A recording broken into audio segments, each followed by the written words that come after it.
మల్లక్క ఏంటిందో? అమ్మ నాన్నని తీసుకుని ఆసుపత్రికి వెళ్ళింది.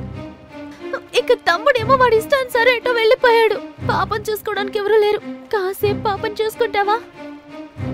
ఇటు చూడు, ఎన్ని బట్టలున్నాయి. ఇవన్నీ ఉతికి ఆరబెట్టి నాయుడు గారింటికి తీసుకెళ్ళి ఇవ్వాలి. ఈ రోజు నాకు ఆఖరి పరీక్షక్క. రాయకపోతే ఇన్నాళ్లు పడిన శ్రమంతా వృధా అయిపోతుంది. నన్నేం చేయమంటావే?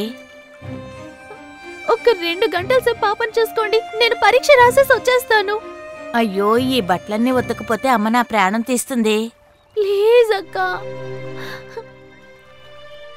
సరే, నువ్వు వెళ్ళి అమ్మతో చెప్పి చూడు.